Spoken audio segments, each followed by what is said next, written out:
man by the name of Jay Manzini, not his real name. His real name is actually Jabara Igbara, which is actually a better name if you ask me, is an Instagram influencer who's gonna be spending some time in prison because he decided to run a Ponzi crypto scheme through which he scammed his followers out of $8 million. So let's tell you how this all went down. Igbara, who ran a popular Instagram account under the name Jay Manzini, solicited money from Muslim New Yorkers ostensibly in return for stock, electronics, and COVID-19 protective equipment, according to federal prosecutors in Brooklyn. The influencer was posting ads on his Instagram stories claiming he was buying Bitcoin at premiums of 5% over market value. So basically, give me your Bitcoins, I'm gonna pay you more than they're worth, and people unfortunately fell for it. So after agreeing on prices and payment methods, Manzini would send his followers images and payment media of the transactions. They in turn sent the Bitcoin to his wallet, but the money never arrived. The documents were actually forged.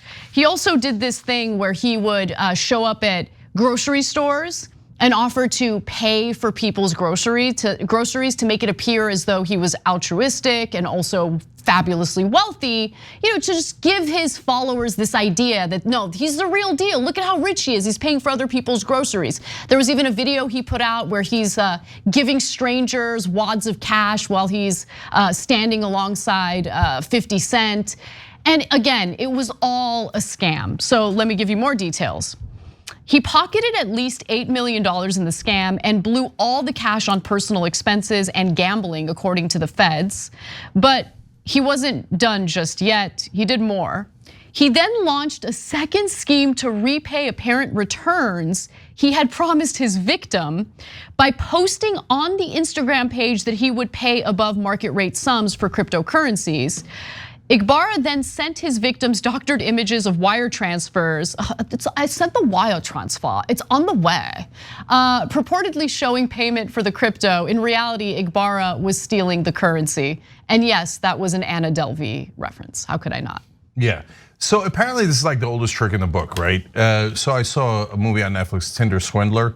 And so the way that the guy got money from all the women that he targeted in that case, was that he would pretend to be super rich. And by the way, Bernie Madoff pretended to be super rich. And so, well, if he's doing this well, then I might as well give him money.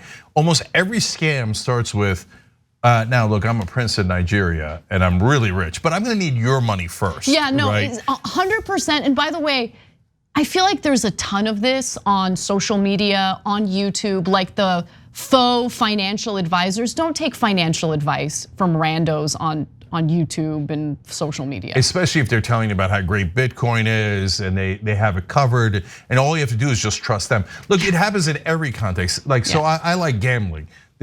My friends, I never get any of this because I don't, if I wanted gambling advice, then I wouldn't gamble. I like to gamble because I'm trying to predict who wins, right? That's the fun of it.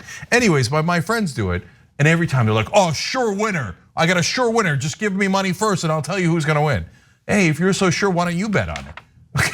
Okay, so of course it's nonsense. How the hell would you know what a sure winner is? Why are you paying above market prices? When somebody tells you, I'm gonna pay you above market prices, watch out. They're very likely coming for your wallet. Unless you're trying to trade in your used car right now, you might get above market value for it. Okay, that's actually true, but a very rare instance of a market because of shortages, etc. Yeah. And so you need to do that at tyt.com. Now we're kidding, okay? So the only part of the story that I like, and I feel terrible because he's. No, don't feel terrible. He's a bad person. No, not for him. I hate the guy. For the guys for the people he ripped off. Because they fell for it. They mean well and then they fell for it because greed is real, right? And they got suckered. But for him, I love that he lost all the money anyway. I love it. By the way, so he could spend 20 years in prison on these charges alone, but he actually got in trouble previously because he and his wife kidnapped one of his enemies. This is insane. So he ended up pleading guilty in this case and will serve 5 years in prison for this alone. He and his wife then beat the man unconscious and threatened to kill him with a machete. Yeah, no, look, man, just please, for God's sake, give him 20 years. I know people who steal a lot of money never get a lot of time, but set an example here. He's ripping off poor innocent people. Thanks for watching The Young Turks, really appreciate it. Another way to show support is through YouTube memberships. You'll get to interact with us more. There's live chat emojis, badges. You've got emojis of me, Anna, John, JR, so those are super fun. But you also get playback of our exclusive member-only shows and specials right after they air. So all of that, all you gotta do is click that join button right underneath the video. Thank you.